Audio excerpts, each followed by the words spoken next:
Hello बच्चों, welcome back to my channel. कैसे हैं आप सब। आज हम एक नई बुक स्टार्ट करने वाले हैं जो कि है आपकी बैंकिंग ऑपरेशन यानी कि बैंकिंग परिचालन। इससे पहले मैंने आप लोग को स्टैटिस्टिकल मेथड्स पढ़ाया था, उसमें का कुछ वीडियोस मैंने डाली और आगे भी उसकी वीडियोस आएंगी। इसके अलावा बिजनेस फाइनेंस भी आप लोग का चल रहा है। आज से हम लोग शुरू करेंगे बैंकिंग ऑपरेशंस। इसके बारे में सिलेबस मैंने पहले आप लोग के साथ डिस्कस किया था कि सिलेबस में क्या क्या चीजें हैं और आपको क्या क्या चीजें पढ़नी है। तो इस बुक में मेनली आपको बैंक के बारे में पढ़ना है। बैंक क्या होता है आपको अच्छे से जानते ही हैं। हम लोग अच्छे से बैंक में सभी के अकाउंट्स होते हैं, बैंक के साथ लेन देन हम लोग करते रहते हैं। इसमें आप ये जानेंगे कि जो भारतीय बैंकिंग व्यवस्था है, इंडियन बैंकिंग सिस्टम है, वो क्या है, उसमें कितने तरह के बैंक्स होते हैं और उनके क्या लेन देन होते हैं, बैंक से रिलेटेड कौन कौन सी चीजें होती हैं, ये सब हम इस बुक में जानेंगे। जब किसी भी सब्जेक्ट को आप पढ़ने जा रहे होते हैं तो सबसे पहले अगर आप ये समझ लें कि उसमें आपको क्या क्या चीजें पढ़नी है तो आपके लिए बहुत ही आसान हो जाता है, क्योंकि ये समझ लीजिए कि जो भी उससे रिलेट करके होगा वो आपको उसमें पढ़ना होगा।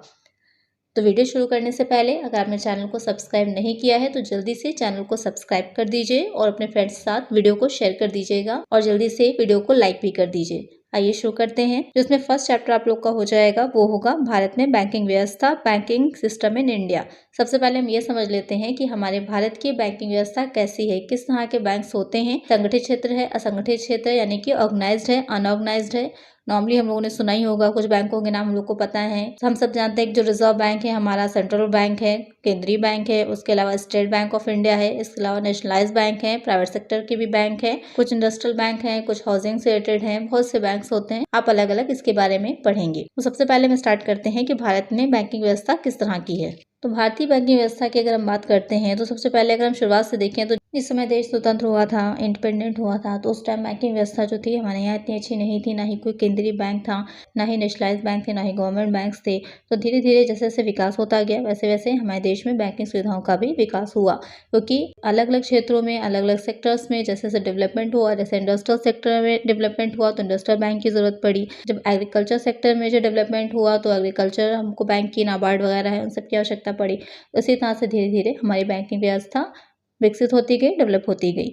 तो यहाँ पर हम देख लेते हैं कि जो हमारा बैंकिंग व्यवस्था है उसकी क्या क्या विशेषताएं हैं, उसी से हम समझते जाएंगे कि हमारी बैंकिंग व्यवस्था किस तरह की है। सबसे पहली जो विशेषता हो जाती है कि संगठित एवं असंगठित क्षेत्र, ऑर्गेनाइज्ड एंड अनऑर्गेनाइज्ड सेक्टर। अभी आप आगे बैंकिंग व्यवस्था का बैंकिंग स्ट्रक्चर पढ़ेंगे तो वहाँ पर देखेंगे जो सेंट्रल बैंक है उसके बाद स्टेट बैंक आता है, उसके बाद अलग अलग बैंक आते हैं, नेशनलाइज बैंक आएंगे, अलग अलग तरह के बैंक आते चले जाएंगे। तो हमारी बैंकिंग व्यवस्था काफी ऑर्गेनाइज्ड, संगठित है, नियंत्रण में है। और लेकिन साथ ही जो ग्रामीण क्षेत्रों में देशी बैंकर्स हैं, साहूकार हैं, महाजन हैं, जिनसे कि लोग लोन लेते हैं, जिनके पास अपनी कुछ धनराशि जमा करके रखते हैं, वो भी साथ साथ असंगठित क्षेत्र में भी चल रही हैं। दूसरा हो जाता है ब्रांच बैंकिंग प्रणाली, ब्रांच बैंकिंग सिस्टम। क्योंकि भारत एक बहुत बड़ा देश है तो यहाँ पर क्या रहता है, एक बैंक की कई ब्रांचेस, जैसे एसबीआई है, आपने देखा होगा एसबीआई की बहुत सी ब्रांचेस हैं आपकी, अलग अलग जगहों पर हैं। कुछ उनके हेड ऑफिस हो जाते हैं, उसके साथ ही कुछ ब्रांचेस भी होते हैं। इसी तरह हर बैंक की कुछ ना कुछ ब्रांचेस हैं। और आज के टाइम में तो आप देखेंगे हर गाँव में, हर कस्बे में जो बड़े बड़े बैंक्स हैं उनकी ब्रांचेस आपको आसानी से मिल जाएंगी, गवर्नमेंट सेक्टर में भी और प्राइवेट सेक्टर में भी। तो अब बैंक्स की जो एचडीएफसी बैंक है आप हर जगह देखेंगे ज़्यादातर उसकी ब्रांच आपको मिल जाएगी। तो जो हमारी बैंकिंग प्रणाली है वो क्या है, ब्रांच बैंकिंग सिस्टम है। नेक्स्ट आ जाएगा सार्वजनिक क्षेत्र का आधिपत्य, डोमिनेंस ऑफ पब्लिक सेक्टर। वैसे तो हमें पता ही है कि हमारी जो अर्थव्यवस्था है वो मिक्स्ड इकोनॉमी है, मिश्रित अर्थव्यवस्था है। यहाँ पर निजी और सार्वजनिक क्षेत्र यानी कि प्राइवेट और पब्लिक सेक्टर दोनों साथ में काम करते हैं। तो बैंक्स भी क्या है, पब्लिक सेक्टर के भी बैंक हैं और प्राइवेट सेक्टर के भी हैं। ज्यादातर जो बैंकिंग व्यवस्था फैली हुई है वो पब्लिक सेक्टर के ही बैंक हैं, सार्वजनिक क्षेत्र के बैंक हैं। नेक्स्ट आ जाता है देशी एवं विदेशी बैंक। तो हमारे देश में जिस तरह से देशी बैंक है उसी तरह से कुछ विदेशी बैंकों की भी शाखाएं हैं। नेक्स्ट आ जाता है क्षेत्रीय ग्रामीण बैंक की विद्यमानता, existence of regional rural banks. क्षेत्रीय ग्रामीण बैंक आरआरबीएस जिसे कहते हैं, आपने अगर देखा हो जो वैकेंसीज आती हैं आईबीपीएस से अब आती हैं वैकेंसीज, तो उसमें आरआरबीएस की भी आती हैं। आरआरबीएस क्या होते हैं, जो क्षेत्रीय ग्रामीण बैंक, जो ग्रामीण क्षेत्र के लिए स्पेशली बैंक खोले जाते हैं, वहां पर की प्रॉब्लम्स को, सारी चीजों को ध्यान में रख करके, तो वो हो जाते हैं क्षेत्रीय ग्रामीण बैंक। जैसे कि आर्यावर्त ग्रामीण बैंक है, अगर आपने नाम सुना होगा तो वो आरआरबीएस में ही आता है। तो इसकी जो शुरुआत हुई थी वो क्षेत्रीय ग्रामीण बैंक अधिनियम 1976 में हुई थी, उसके अंतर्गत ही इसकी शाखाएं खोली जाती हैं। नेक्स्ट हो जाएगा विस्तृत बैंकिंग क्रियाएं, डाइवर्सिफाइड बैंकिंग। वैसे तो हम जानते हैं कि जो बैंक का काम होता है क्या होगा, जो अलग अलग तरह के अकाउंट्स खोलते हैं वहां पर अपना पैसे को, अपने सेविंग्स को जमा करते हैं और बैंक उससे क्या करेगी, जो बड़े व्यापारी होते हैं उनको लोन देती है। लेकिन आज के टाइम में बैंक के कार्य इससे ज़्यादा हो चुका है। मर्चेंट बैंकिंग का काम है, अंडरराइटिंग का काम है, हाउसिंग फाइनेंस है, बहुत तरीके के काम आज के टाइम में बैंक कर रहा है। एटीएम की सुविधा देना है, क्रेडिट कार्ड है, डेबिट कार्ड्स हैं, ये सारी चीज़ें आ जाएंगी। उसके बाद आ जाएगा तकनीकी सुधार, टेक्नोलॉजिकल अपग्रेडेशन। आज के टाइम में तो टेक्नोलॉजीज बैंकिंग सेक्टर में स्पेशली देखें तो बहुत ज़्यादा हो गई है, क्योंकि अब ज़्यादातर प्लास्टिक मनी का टाइम आ गया है, कैश में कुछ भी नहीं होता है, तो वहाँ पर बैंक का काम बहुत बढ़ जाता है। ज़्यादातर हम ऑनलाइन ट्रांजेक्शन करते हैं, जिसकी वजह से क्या रहेगा, कैशलेस चीज़ें जो हो गई हैं आगे बढ़ रहा है। डिजिटलीकरण आपको पता ही होगा, डिजिटलाइजेशन बहुत ज़्यादा बढ़ चुका है हर चीज़ में, तो उसका इफेक्ट बैंक पर भी पड़ा है। तो बैंक में भी टेक्नोलॉजीज में काफ़ी इंप्रूवमेंट आई हैं, जिसमें कि आपकी टेली बैंकिंग हो जाएगी, फ़ोन बैंकिंग है, इंटरनेट बैंकिंग है, जैसे आप लोग कहते हैं, आरटीजीएस है, ई कॉमर्स है, मोबाइल बैंकिंग है, ये सारी चीज़ें इसमें आ जाती हैं टेक्नोलॉजिकल अपग्रेडेशन में। फिर आ जाता है कृषि वित्त उपलब्धता, एग्रीकल्चर फाइनेंसिंग। मैंने आपको पहले ही बताया था कि जैसे जैसे अलग अलग क्षेत्र में, अलग अलग सेक्टर्स में सुधार हुआ, डेवलपमेंट हुआ, तो अलग अलग वहाँ पर बैंकों की भी व्यवस्था हुई। जैसे कि किसान क्रेडिट कार्ड योजना चलाई जाती है, या प्रत्यक्ष एवं अप्रत्यक्ष कृषि क्षेत्र को वित्तीय सेवाएं प्रदान की जा रही हैं, ये सब चीज़ें आ जाएंगी। ये हो जाती हैं हमारी भारतीय बैंकिंग प्रणाली जो है, इंडियन बैंकिंग सिस्टम है, उसकी कुछ विशेषताएं, जिससे हमने ये भी जाना कि हमारी बैंकिंग सिस्टम किस तरह का है, या कौन कौन से चीज़ें आज के टाइम में बैंकिंग सेक्टर में हो रही हैं। अब हम पढ़ेंगे कि भारतीय बैंकिंग संस्थाएं, इंडियन बैंकिंग इंस्टीट्यूशंस, जैसे मैंने पहले आपको बताया था कि आज के टाइम में बैंक के भी बहुत से कार्य हैं, कार्यों के आधार पर ही अलग अलग सेक्टर में बैंक्स को भी अलग कर दिया गया है। तो ये देख लेते हैं कि हमारी भारतीय बैंकिंग संस्थाएं कौन सी हैं, या इंडियन बैंकिंग इंस्टीट्यूशंस कौन कौन से हैं। स्क्रीन पर आप एक चार्ट देख रहे होंगे, जिसमें कि कॉमर्शियल बैंक्स आ जाएंगे, वाणिज्यिक बैंक है, क्षेत्रीय ग्रामीण बैंक है, रीजनल रूरल बैंक्स हैं, सहकारी बैंक है, कोऑपरेटिव बैंक्स हैं, भूमि विकास बैंक, लैंड डेवलपमेंट बैंक्स, औद्योगिक विकास बैंक, इंडस्ट्रियल डेवलपमेंट बैंक्स। तो जैसे मैंने बताया था कि अलग अलग क्षेत्र में अलग अलग तरह के बैंक कार्य कर रहे हैं। तो जो कॉमर्शियल बैंक्स होते हैं उसमें दो तरह के आ जाएंगे, एक हुआ फॉरेन कॉमर्शियल बैंक, दूसरा हो जाता है Indian commercial bank. Indian commercial bank में भी दो तरह के हैं, पब्लिक सेक्टर के और प्राइवेट सेक्टर के। जो पब्लिक सेक्टर के बैंक है, इसमें आ जाता है state bank group. State bank group में आ जाएगा भारतीय state bank, state bank of India, जिसे शॉर्ट में एसबीआई कहते हैं आप, और साथ ही सहायक बैंक यानी कि सब्सिडरी बैंक। सब्सिडरी बैंक्स में कौन से आ जाते हैं, state bank of Bikaner Jaipur है, state bank of Hyderabad, state bank of Mysore, state bank of Patiala, state bank of Travancore. तो यहाँ पे एक स्ट्रक्चर देख रहे हैं कि जो कमर्शियल बैंक्स होते हैं वो कितनी तरह के होते हैं और किसके अंतर्गत कौन से आते हैं। उसके बाद आ जाता है आरआरबीज, जो भी पहले ही मैंने आप लोग को समझाया था।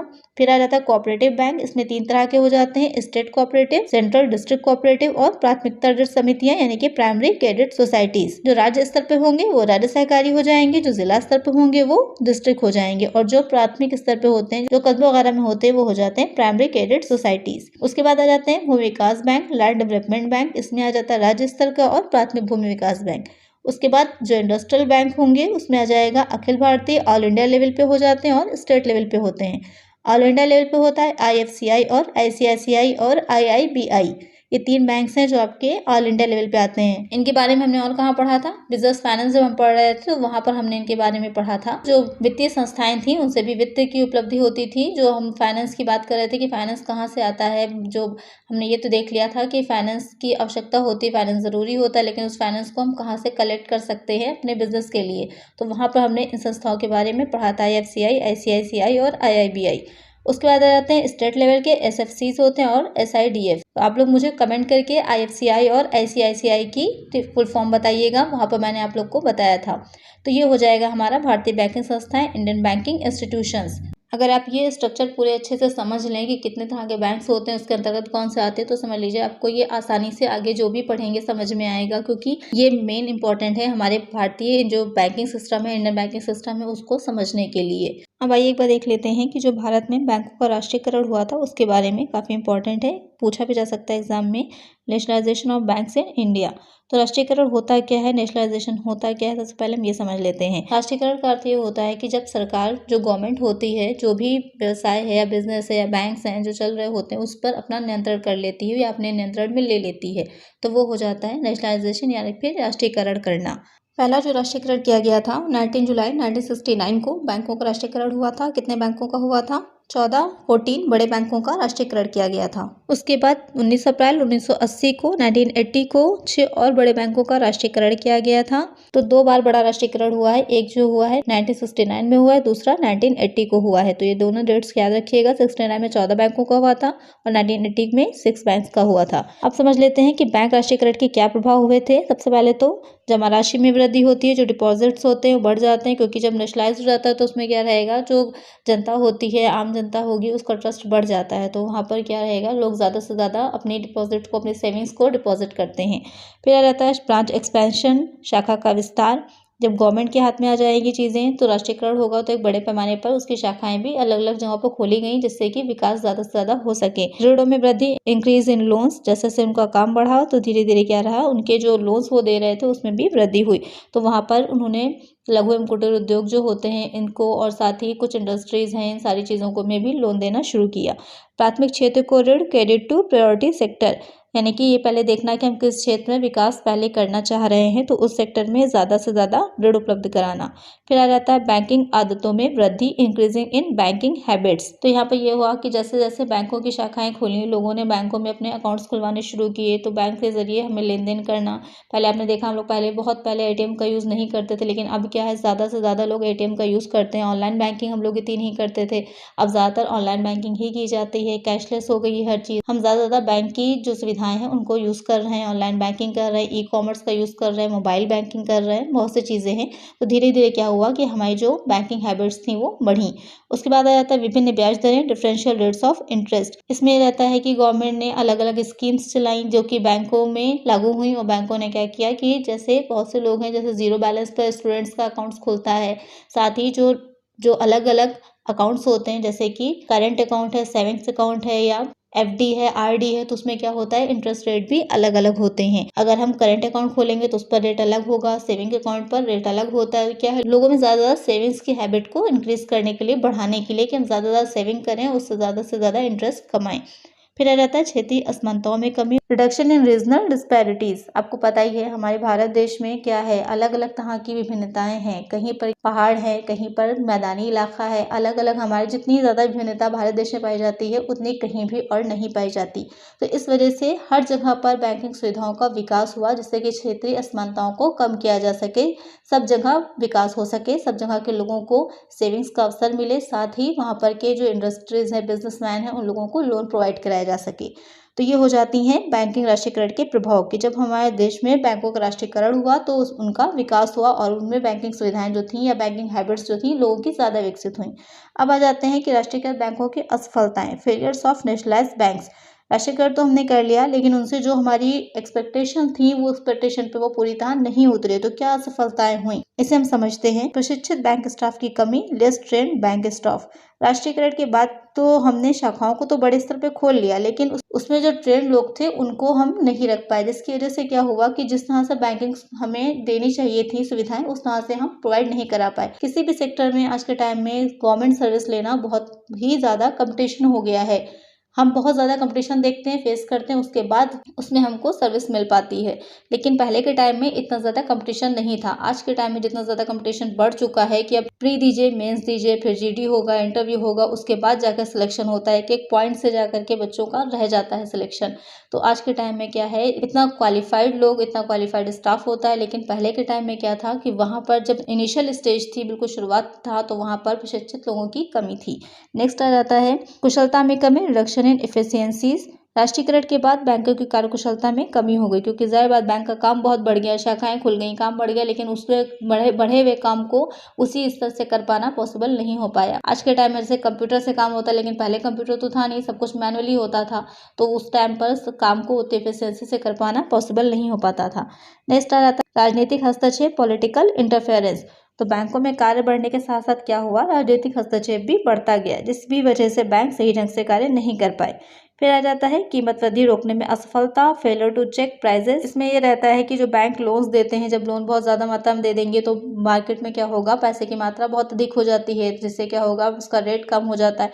इसको सीधे आप जो है मनी इन्फ्लेशन और डिफ्लेशन से कनेक्ट करके समझ सकते हैं कि मुद्रास्फीति या मुद्रा अपस्फीति जो बढ़ती है, उसी के बारे में कह रहा है कि कीमत वृद्धि को रोकने में असफल। भ्रष्टाचार, करप्शन बहुत ज़्यादा बढ़ा, कि एक आलोचना ये बहुत की जाती है नेशनलाइज्ड बैंक की कि यहाँ पर करप्शन, भ्रष्टाचार बहुत बढ़ता है, क्योंकि क्या रहेगा, कार्य सही ढंग से नहीं हो पाता है, रिश्वत है, ये सारी चीज़ों की बात आती है। फिर आ जाता है लॉस, हानि। कि बैंकों को राष्ट्रीयकृत करने के बाद काफ़ी बड़ी मात्रा में हानि हुई। उसके बाद कई बार जो लॉस में जाने की वजह से भी कई बार बैंक्स को आपस में मर्ज भी किया गया है, 2 या 3 बड़े बैंकों को एक साथ मर्ज कर दिया गया है। तो ये हो जाती हैं राष्ट्रीयकरण के बाद की असफलताएं कि जब हम राष्ट्रीयकृत कर दिया गया बैंकों को तो कौन कौन से फेलियर्स का सामना उन्हें करना पड़ा था। आज की वीडियो में हमने पढ़ा कि इंडियन बैंकिंग सिस्टम किस तरह का है, हमारी बैंकिंग प्रणाली किस तरह की है, कितने तरह के बैंक्स होते हैं, नेशनलाइज कब किया गया बैंक को, उनके क्या प्रभाव हुए और उनकी क्या असफलताएं थी, फेलियर्स क्या क्या थे। आई होप आपको अच्छे से समझ में आ गया होगा कि भारतीय बैंकिंग व्यवस्था किस तरह की है। नेक्स्ट वीडियो में हम पढ़ेंगे मौद्रिक नीति, मॉनेटरी पॉलिसी। बहुत इंपॉर्टेंट चैप्टर है, नेक्स्ट वीडियो को जरूर देखिएगा। और अगर वीडियो अच्छी लगी हो ये वाली तो प्लीज़ जल्दी से वीडियो को लाइक कर दीजिए और अगर चैनल को सब्सक्राइब नहीं किया है तो जल्दी से चैनल को सब्सक्राइब भी कर दीजिए और फ्रेंड्स के साथ वीडियो को शेयर भी कर दीजिएगा। मिलते हैं नेक्स्ट वीडियो में। Thank you.